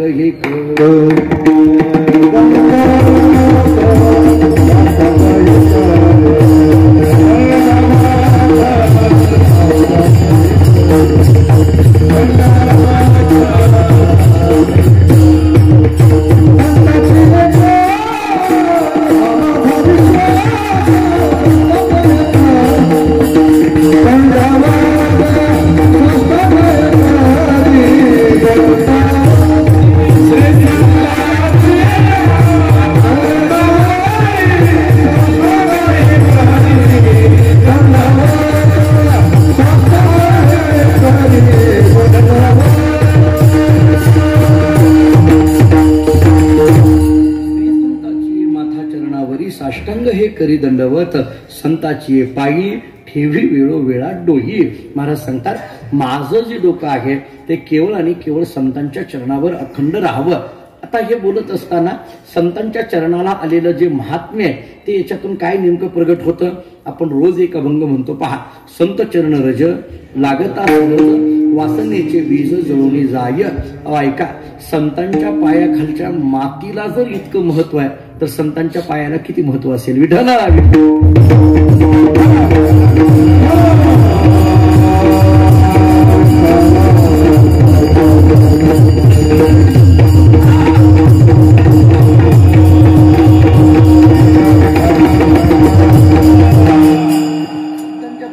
मातीला सुद्धा महत्व दिलं जातं ना, त्यामुळे संतांच्या पायावर माझं डोकं ठेव. आणखीन एक विचार सांगून पुढे जातो. असं का म्हटलं जाईल? मी एक रामायणाचा दाखला देतो. असा आहे महाराज, कोणताही प्रश्न पडला संतांच्या चरणाजवळ गेलं की त्याचं उत्तर भेटतं. ऐका, संतांच्या चरणाजवळ गेलं की त्याचं उत्तर भेटतं. मला असं वाटतं की जे निष्ठावंत वारकरी आहेत त्यांना याचा अनुभव आपल्या सगळ्यांना येतो. कोणताही प्रश्न पडू द्या, जगामध्ये प्रापंचिक असो अथवा पारमार्थिक असो, तो कोणताही प्रश्न पडला की आपल्याला संत चरणाचा आश्रय केला की त्या प्रश्नाचं उत्तर भेटतं. आपल्याला सगळ्याला माहित असलेला रामायणाचा दाखला आहे. काय झालं म्हणे, लक्ष्मणाला शक्ती लागली. रामचंद्र प्रभू हतबल झाले, डोळ्यातून अश्रू यायला लागले. नवे नवे डोक्याला हात लावून प्रभू रामचंद्र खाली बसले आणि मुखातून शब्द असे निघायला लागले, मला आता ती सीतेला घेऊन यायचं नाही, रावणाबरोबर युद्ध करायचं नाही. आता माझा सखा लक्ष्मण माझ्याजवळ नाही ना, मग आता मला काही करायचं नाही, मला काही नको. अशा एका खिन्न स्थितीमध्ये रामचंद्र प्रभू बसलेले, डोक्याला हात लावून बसले, नकोय मला युद्ध करायचं. हनुमंतराय विभीषण विचार करायला लागले, आता हे जर डोक्यावर हात लावून बसले तर आपण लढायचं कुणाच्या जोरावर, लढायचं कुणाच्या? हे प्रमुख आहे, प्रमुखाने असं डोकं हात लावून खाली बसून जमत नाही. आता मला सांगा, उभा राहिलेल्या माणसाने, निवडणुकीला उभा राहिलेल्या माणसाने जर म्हटलं आपलं काही खरं आहे, आता त्याचं काही खरं आहे? आता हे तर अगोदरच इतकी गर्दी चालली आहे, कोणाचं खरं कोणालाच कळेना. आता काय त्यानं जर म्हणलं आपलं काही खरं आहे म्हटलं तर तुझं काय खरं राहणार आहे? मुख्य माणसाने असं म्हणायचं नसतं. मुख्य माणसाने म्हणायचं असतं आपलंच खरं आहे, आपणच येणार आहोत असं म्हणत राहायचं. प्रभू रामचंद्रांनी असं डोक्याला हात लावल्यानंतर हनुमंतरायांनी प्रभूंना विचारलं, प्रभू तुम्ही असे डोक्याला हात लावून बसलात, कसं शक्य आहे म्हटले. जर तुम्ही असे डोक्याला हात लावून बसलात तर कोणाच्या जोरावर हे सगळं करायचं, कारण आपण असं माघार घेऊन जमणार नाही. आता अलीकडल्या काळात ती स्थिती फार वेगळी. आता बघा, पूर्वीच्या काळामध्ये असं म्हणायचे ते माणसाबद्दल, एखादा माणूस जर बदलला, उगाचच काही इकडलं तिकडलं बोलावं, माणसं काय सरड्याच्या रंगासारखा म्हणायचे, सरड्याच्या रंगासारखा. मी तुम्हाला पुढलं बोलू आता, हा सरड्याचा अपमान आहे. आता सरड्याला म्हणायचं माणसाच्या रंगासारखा आहे असं म्हणायची वेळ आली. सरडा तरी जरा वेळानं बदलत असेल अशी म्हणायची वेळ आली. आता किती स्थिती बिकट आहे. हनुमंतरायांनी सांगितलं, प्रभू तुम्ही जर असं हतबल झाला आणि असा डोक्याला हात लावून बसला, कोणाच्या जोरावर हे करायचं. आता बोलता बोलता हनुमंतरायांच्या मुखातून एक वाक्य गेला. हनुमंतरायांनी सांगितलं, प्रभू ठीक आहे, लक्ष्मणाला शक्ती लागली, काहीतरी उपचार करता येईल, त्याचं काय एवढं म्हटलंय, पण महत्वाचं आता सीता घेऊन येणं महत्वाचं आहे, रावणाला मारणं महत्वाचं आहे. काय एवढं लक्ष्मणाचं घेऊन बसला. प्रभू रामचंद्र हनुमंतरायाकडे पाहतात, नीट ऐका. आणि प्रभू रामचंद्रांनी सांगितलं, हनुमंता लक्ष्मणाचं त्यात काय एवढं असं म्हणायला लागला ना, नीट ऐक. या जगामध्ये सीतेसारखी दुसरी स्त्री भेटेल पण लक्ष्मणासारखा दुसरा भाऊ भेटणार नाही. राम आणि लक्ष्मणाचं नातं काय, खरं तर स्वतंत्र कधीतरी वाचा. भावार्थ रामायणामध्ये इतकं गोड वर्णन आहे. काय लक्ष्मण काय आहे हे भावार्थ रामायणाशिवाय कळत नाही महाराज. लक्ष्मणाची स्थिती, लक्ष्मणाची भूमिका, मी अनेक वेळेला लक्ष्मणाबद्दल बोलत आलेलो आहे. ज्याचं सगळीकडे लक्ष आहे तो लक्ष्मण, ज्याच्या सगळं लक्षात आहे तो लक्ष्मण, ज्यांनी लक्षावर लक्ष ठेवलंय तो लक्ष्मण. कित्येक पद्धतीने सांगता येईल आपल्याला. असं नाही बाबा, मग आता काहीतरी केली पाहिजे, काय व्यवस्था करायची. विभीषणांनी सांगितलं, एक वैद्य म्हटले त्याला घेऊन यावं म्हटले. ते सुषेण नावाचं वैद्य, त्याला घेऊन आले. आता ते पळत घेऊन आले, बोलून आणलं त्याला. आता त्याच्यातही काही मतप्रवाह आहेत. कोणी म्हणतं विभीषण गेला, कोणी म्हणतो सुग्रीव गेला. सुग्रीव गेला म्हणे. त्याचं कारण एक सांगितलं गमतीने एका रामायणामध्ये. ते सुग्रीवाकडे एक कला होती, कोणती सांगू, पळत जायची कला त्याच्याकडे होती. जरा पुढे बोलू. त्याच्या नावावर एक वाद आहे, त्याचं नाव आहे पलायनवाद. आणि नाही कळालं तर सोप्या शब्दात सांगतो, पळपुटा. आता कळालं का बघा, ते पळपुटा होतं. तुम्हाला आठवत आहे का बघा. ते सुग्रीव काय करायचं माहितीये का, त्या ज्यावेळेस त्याला बाहेर काढलं किष्किंधेतून आणि तो ऋषिमुख पर्वतावर जाऊन बसला होता, आणि मग तो सकाळी उठायचा आणि आत किष्किंधेमध्ये यायचा. मोठी ती वेश जी आहे त्या वेशीच्या जवळ यायचा आणि ती आतून बाहेरून वालीला हाक मारायचा, ये बाहेर, मला बाहेर काढलं, माझी पत्नी आतमध्ये ठेवून घेतली, माझ्यावर अन्याय केला, ये बाहेर तुला बघतो, असं म्हणायचा. तो वाली आतच असायचा. वालीच्या कानावर हे शब्द पडले की वालीनी फक्त तिथून म्हणायचं आलो असं म्हटलं की हे पळत सुटायचं. त्यामुळे त्याच्यावर एक पलायनवाद नावाचा वाद आहे. आता एक स्वतंत्र आहे. सुग्रीव कधीतरी स्वतंत्र वाद साधतो झालं. ते घेऊन आले सुषेणाला. सुषेणाला घेऊन आले आणि सुषेणाला सांगितलं काहीतरी औषधोपचार करा, लक्ष्मणाला शक्ती लागली, काहीतरी करा औषधोपचार. ते सुषेणाने सांगितलं आपल्याला जमणार नाही, आपण करणार. विभीषणाने विचारलं का, तो म्हटला मी तिकडलाय, इकडे कसं काय औषधोपचार करू, तिकडल्या पार्टी हा गोवारी तेव्हापासूनच आहे, तिकडलाय म्हटलं, इकडं कसं काय करू म्हटले. आता काय करावं. अरे बापरे. विभीषणाने सांगितलं तू वैद्य आहेस, तू असलं डोक्यात आणायचं नाही, इकडली पार्टी तिकडली पार्टी पक्ष अमुक तमुक तू आणायचं नाही, तू वैद्य आहेस म्हटले. आणि त्यामुळे तुझं काम आहे ते सगळ्याला औषधोपचार करणं, कर. ते ऐकत ना सुषेण. विभीषणाने विनंती केली, तो सुषेण ऐकेना. सुग्रीवाने विनंती केली, सुषेण ऐकेना. हे हनुमंतरायांनी पाहिलं. हनुमंतरायांनी त्याला बाजूला घेतलं आणि हातातली गदा दाखवली. कसं करतो बोल मला. तुम्हाला खरं सांगू का, काही काही लोकांना असल्याशिवाय कळतही नाही, तितकंच खरं आहे. कधी कधी ती गदा दाखवावीच लागते. ती गदा बघितल्याबरोबर सुषेणाच्या लक्षात आलं आपण जर नाही सांगितलं तर प्रथम पुण्यस्मरण वर्ष श्राद्ध आपलं इथंच आहे. भव्य दिव्य कीर्तनाचा कार्यक्रम, बहुतांशी सकाळची कीर्तन आमची तीच आहेत, दुसरं काहीच नाही. ते म्हटले आपण काही आता ग बसून जमवायचं नाही. सुषेणाने हात जोडले आणि सांगितलं मला औषध माहिती आहे पण कोण घेऊन येणार, मला माहित आहे म्हटले पण घेऊन कोण येणार म्हणून मी सांगेन. हनुमंतरायांनी सांगितलं ते डोकं तू लावू नकोस, तुला जेवढं कळतंय तेवढं तू बोल, तुला जेवढं कळतंय तेवढं बोल. पण जरा सांगू का, आपल्याला ज्याच्यातलं जेवढं कळतंय तेवढंच बोलावं, बोलू नये. आपला आपला आवाका कमीत कमी आपल्याला तरी कळावा, बाकीच्या आपला किती आवाका आहे काय. महाराज या ठिकाणी असा एक परिष्कार, अरे परिष्कार तुला माहित आहे का, तो निर्माण कुठं होतो, कसा असतो, नाही ना समजत. काही शब्द असे आहेत महाराज की ते शब्द ऐकून बोलण्यासारखे नाही. मी तर थोडं पुढं बोलतो. आता सगळीच सद्गुरू दादा पुढं आहेत आणि ही माझी अत्यंत जीवलग मंडळी इथं आहेत. अशोक महाराज आहेत, रामहरी महाराज आहेत, सदानंद भाऊ आहेत, सोमनाथ दादा आमचे आहेत, बंडू महाराज आहेत. ही सगळी अत्यंत जीवलग आहे. म्हणजे अगदी गेली अनेक वर्ष झालं संप्रदायाचं काम अत्यंत निष्ठेने करणारी ही मंडळी आहे. आणि माझं सद्भाग्य असं आहे की या परिसरामध्ये या मंडळींबरोबर संप्रदायाच्या कार्यामध्ये मलाही सहभागी होता येत आहे. माझं सद्भाग्य.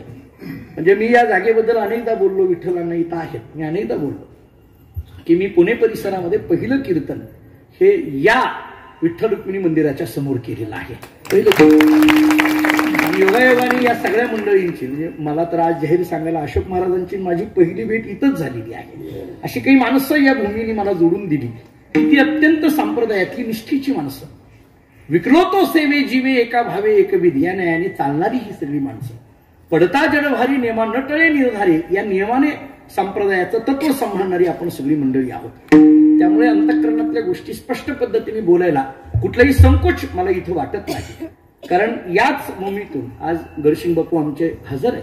आमच्या परिसरातली ही संस्था, मळेगावची संस्था, त्या संस्थेला या भालेकर परिवाराने जागा द्यावी आणि त्यामुळे माझा जास्त ऋणानुबंध या परिवाराशी जोडला गेला. त्यामुळे या जागेवर बोलत असताना आम्हाला दादा अनेकदा सांगत असतात, कीर्तनकार म्हणून ज्यावेळेस आम्ही या जागेवर उभा राहतो त्यावेळेस या जागेवर उभा राहण्याकरिता लागणाऱ्या सुचितीची, लागणाऱ्या साधनेची, लागणाऱ्या अभ्यासाची पराकाष्ठा व्हावी लागते.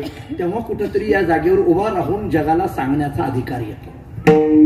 हे महाराज म्हणून समाजामध्ये फिरत असताना मी अनेकदा अशोक महाराज बोललो, अनेकदा महाराज बोललो, आपल्याला दादांचं नाव घेऊन बोललो की हे चालवत असताना हे काचेचं भांड आहे, याला तडा जाता कामा नये, ह्याला फार जपावं लागतं. मी म्हणून जाहीर अनेकदा बोललो, कीर्तनकार 2 तास कीर्तनात काय सांगतो त्याच्यापेक्षा 22 तास तो कसा वागतो याला फार महत्व दिलं जातं. आमचा रोजचा दिनक्रम काय, आमच्या अंतःकरणातल्या भावना काय, आम्ही काय अध्ययन करतोय, आम्ही काय चिंतन करतोय. पाहोनिया ग्रंथ करावे कीर्तन ही संप्रदायाची कीर्तनाची मूळ भूमिका आहे. आपण ज्यावेळेस कीर्तनाला जातो तेव्हा अभंग पाहिला पाहिजे, त्याला लागणारी प्रमाणं शोधली पाहिजे, त्याला लागणाऱ्या ओव्या निवडल्या पाहिजे, त्याला मांडावे लागणाऱ्या प्रक्रिया वेगवेगळ्या ग्रंथातून अभ्यासल्या पाहिजे. आणि या सगळ्याच्या बरोबर आपल्या अंतःकरणातली शुद्ध भावना त्या कीर्तनामध्ये ओतावी लागते. तेव्हा ते कीर्तन समाजावर परिणामकारक ठरत असतं. विठ्ठला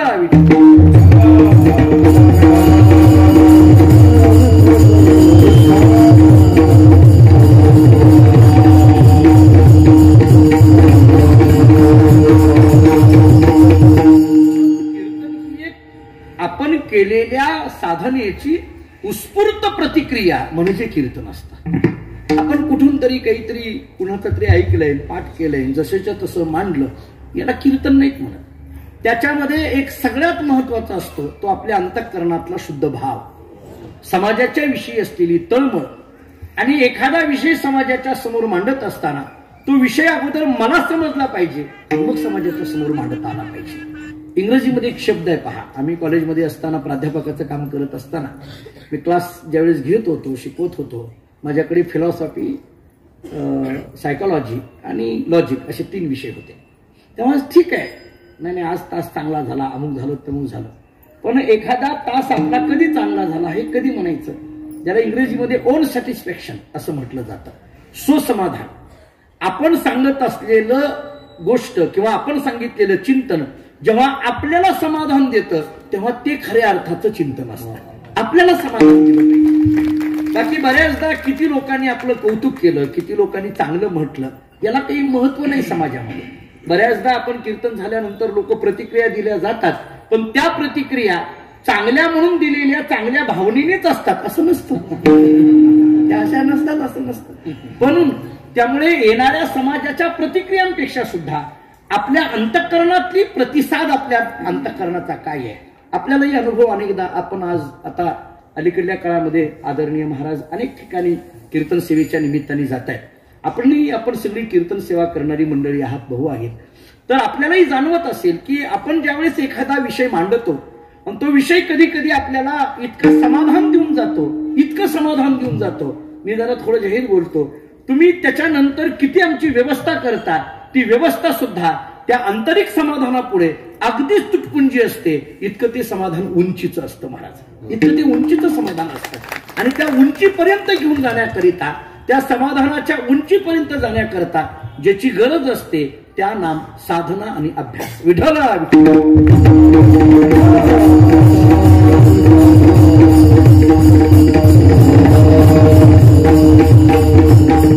हनुमंतरायांनी सांगितलं, अरे बाबा हे पहा, तुला सांगावं लागेल.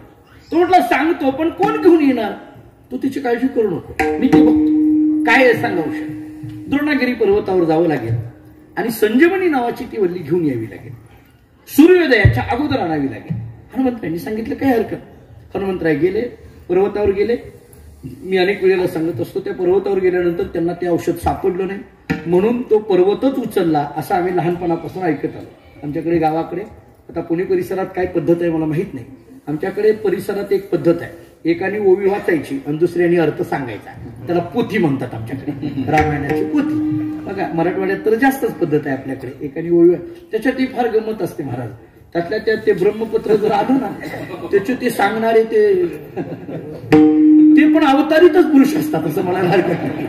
आणि ते काही सांगणारे, आता आमच्याकडे एक निजामजवळ म्हणून गाव आहे महाराज, फडावरचं.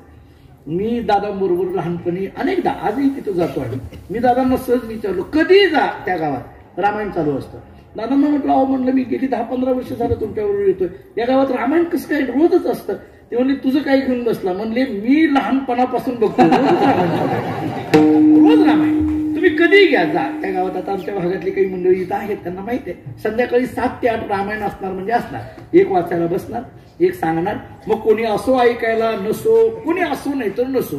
ते हनुमंतरायाचं मंदिर आहे, ते मारुती आणि हे दोघं चालतेच असते. आता त्या सांगणाऱ्यामध्ये सुद्धा रामारी महाराज काही काही वेळेला गंमत असते बघा तुम्ही. मग ते जर सांगायला लागल्यानंतर युद्धकांड सुरू झालं आणि ते जर युद्ध सुरू झालेलं सांगायचं असलं, असा काही आवेश त्यांच्यात येतो की जणू हे आता लंकेतच गेले, तिकडून मारुती आला बघा असं म्हटलं की सुरूच होतं त्यांचं. आणि त्यातल्या त्यात जर वेदांतातली एखादी ओवी आली अवघड की ज्याचा अर्थ कळत नाही, तर ते सांगणारा इतका गमतीचा असतो. तो म्हणतो, हे पहा, ही ओवीमध्ये, या ओवीमध्ये एकनाथ महाराजांनी इतकं सखोल तत्वज्ञान मांडलेलं आहे, चला पुढं. बऱ्याचदा अर्ध रामायण असंच असतं, चला पुढं असं होतं. पण ते गंमत आहे महाराज, एक वेगळा आनंद आहे चाललेला. म्हणजे आम्ही लहानपणापासून ऐकत आलो. त्यांना ते सापडलं नाही म्हणून पर्वत उचलला. मी अनेक वेळेला सांगतो की सापडलं नाही अशातला काय भाग. त्यांना मारुतीरायांना औषध सापडलं नाही असं कसं काय म्हणता येईल? बुद्धिमत्ता वरिष्ठ कसं काय म्हणायचं? मग सापडलं नाही असं नाही, सापडलं. मग तरी पर्वत का उचलला? मी कधी कधी अर्थ असा सांगत असतो, हनुमंतरायांनी विचार केला, आता लक्ष्मणाला शक्ती लागली म्हणून मला पाठवलंय, उद्या आणखीन कोणाला तरी शक्ती लागल्यानंतर मलाच पाठवतील, त्याच्यापेक्षा औषधाचं दुकान तिथं नेऊन ठेवलेलं बरं, कोणाला का शक्ती लागेल. रामायण असं मोकळ्या मनाने ऐकत चला की फार असं ज्याच्यावर जशी जशी रामरायाची कृपा होईल तसे भाव निघत राहतात. रामायणातून भाव काढावे, भाव वाढवण्यापेक्षा रामायणाचे भाव काढत असलेले चांगलं जास्त. वेगवेगळे भाव काढावे, आपण वेगवेगळ्या पद्धतीने झालं निघाले. ते भरताने पाहिलं. भरताच्या लक्षात आले हे काहीतरी संकट आहे. त्याला माहित नव्हतं हनुमंत कोण आहे, काय आहे, कसं भेट झाली माहित नाही. त्यांनी आपल्या धनुष्याला बाण लावला, तो बाण सुटला. तो बाण हनुमंतरायाच्या कंठावर जाऊन प्रहार करणार, कंठावर प्रहार करणार. तेवढ्यात त्या बाणाच्या लक्षात आलं, आपण ज्याच्या कंठाला प्रहार करण्याकरता निघालोय त्याच्या कंठातून राम राम शब्द बाहेर येतात. कंठी राहो नाम ना, हनुमंतरायाच्या कंठातून राम राम शब्द बाहेर येत आहेत. अरे आपण इथं प्रहार करू शकत नाही. म्हटले मग काय करायचं? कारण याला जर मारलं तर हा रामभक्त आहे, रामभक्ताला मारल्याचं पाप लागेल. कोण म्हणतोय? तो लाकडी बाण. माघारी जाऊ. कुठं जायचं? भरताकडे. भरताकडे कसं जाणार? युद्धशास्त्राचा एक नियम आहे, योद्ध्याच्या धनुष्यातून सुटलेला बाण योद्ध्याच्या परवानगी विना माघारी आला तर तो त्या योद्ध्याचा अपमान असतो. माघारी आला तर भरताचा अपमान होईल. आणि भरत कोण आहे? रामभक्त आहे. माघारी गेलो रामभक्ताचा अपमान होईल, पुढे गेलो रामभक्ताला मारल्याचं पाप लागेल, काय करायचं हा बाण विचार करत होता.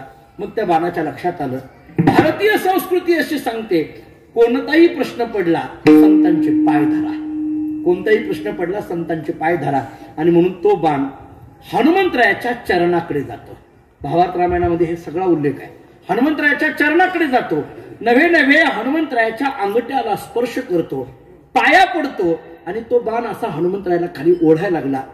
हनुमंतराय विचार करतात, एरवी या बाणाने कंठावर प्रहार करण्याच्या ऐवजी माझ्या पाया पडून जर खाली घेऊन जात असेल तर नक्की या बाणाला कुठेतरी आपल्याला घेऊन जायचं आहे.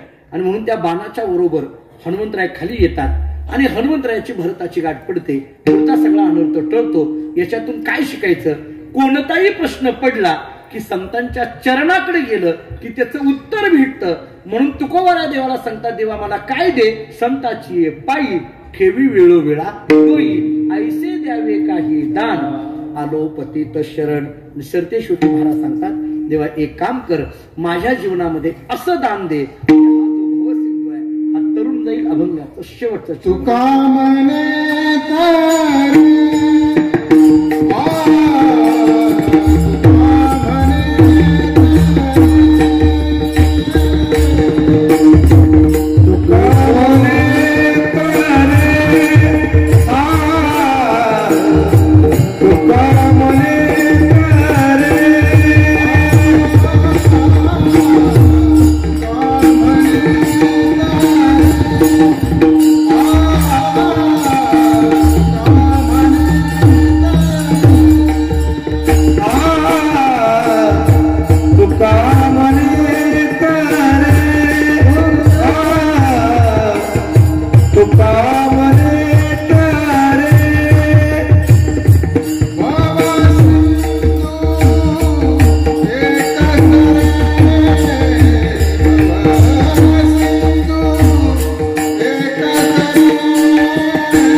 ऐसे द्यावे काही दान, अलोपतीत शरण. अभंगाच्या शेवटच्या चरणामध्ये महाराज सांगतात, देवा माझ्या पदरामध्ये एकच दान दे. काय तुका म्हणे तरे भवसिंधू एक सरे. महाराज सांगतात आम्ही तरुण जाऊ. काय भवसिंधू, ही एक सरे शब्द किती गमतीचा आहे पहा. आपल्या अगदी ग्रामीण भागातल्या भाषेत सांगू, ही एक सरे भवसिंधू म्हणजे काय, एक सरे भवसिंधू तरे म्हणजे काय, झटक्यात, बाकी काही नाही. थोडक्यात काय एक सरे म्हणजे एकदम, आणि एकदम नाही कळालं तर झटक्यात. लोक बोलतात काय म्हणतात, असं औषध द्या की झटक्यात खोकला बरा झाला पाहिजे. बरोबर आहे का. आमच्याकडे सुद्धा काही काही लोक म्हणतात, महाराज असा आम्हाला एक अभंग सांगा की झटक्यात मी कीर्तनकार झालो पाहिजे. झटक्यातलं फार अवघड आहे. महाराज सांगतात, देवा मला माझं ही जी असणारी ही आहे हे सगळं तरुण जावं. तुका म्हणे तरे भवसिंधू एकसरी ऐसे द्यावे काही दान अलोपतीत शरण असो झालेली सेवा ज्ञानोबा तुकोबर यांच्या चरणी भगवान श्री विठ्ठल रुक्मिणी मातेच्या चरणी आणि मी ज्या परंपरेत जन्माला आलो त्या संत सद्गुरू मानकोजी महाराज बोधले यांच्या चरणी ही सेवा समर्पित करतो।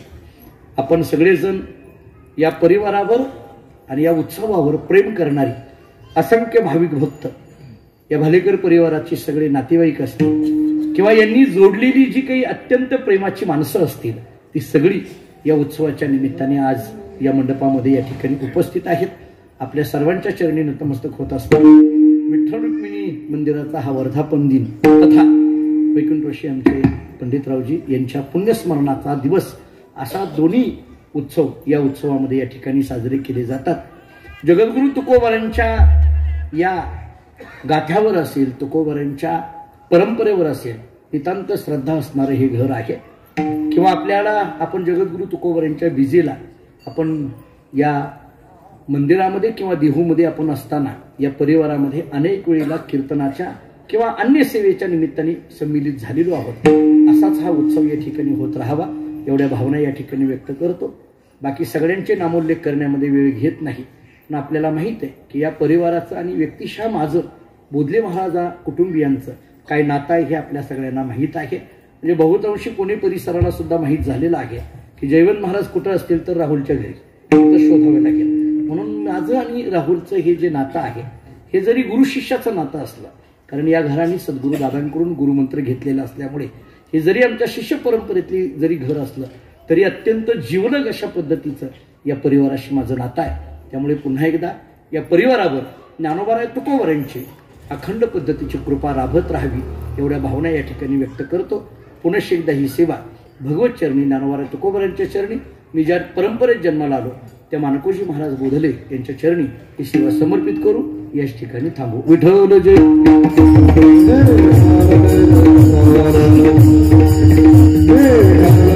जय